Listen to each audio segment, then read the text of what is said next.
कालबैशाखी लगाण वर्षा बेहाल रेशम सहर ब्रह्मपुर तुहाकुतुहा वर्षा सांगक पवन और घड़घड़ी जनजीवन को अस्तव्यस्त करिछि। प्रबल वर्षा फल सहर विभिन्न वार्ड पशिछि नर्दमा पानी।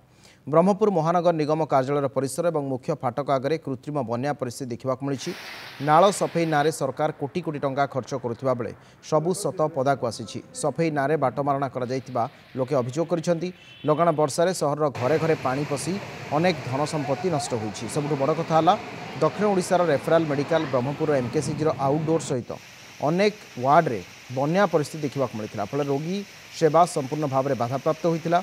रोगी और रोगी संपर्क मैंने दूर दूरांतर आसी न खाई न पी पड़ रही सुधा पानी थिबारु डाक्तर आसीपारि नथिले।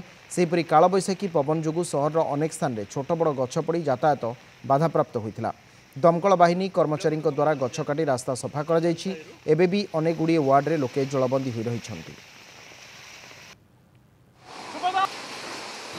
मेडिकल अवस्था जो बहुत शोचनीय परिस्थिति जो मेडिकल पानी रोगीर जो अवस्था कहले न सरे।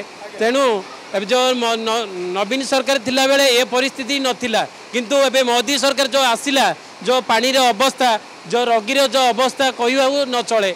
तेणु आपाई कौन पदक्षेप निया जाऊ ये परिस्थिति केमती गोटे स्थायी समाधान करा जिवो आमे अनुरोध करूँ सरकार को। सरकार ये किसी पदक्षेप नियंतु नहले बहु दूर दूरांतर बुढ़ा बुढ़ी वार्धक्य लोक मैंने जो चिकित्सा सुविधा ये दौड़ी आसछन्ती से माने नाही नथिबार असुविधा न कहवा जी आखिरे देखिबो सी जानि परिबो एठार परिस्थिति केमती दयनीय अवस्था लोक मैंने जीवा आसिया करछन्ती।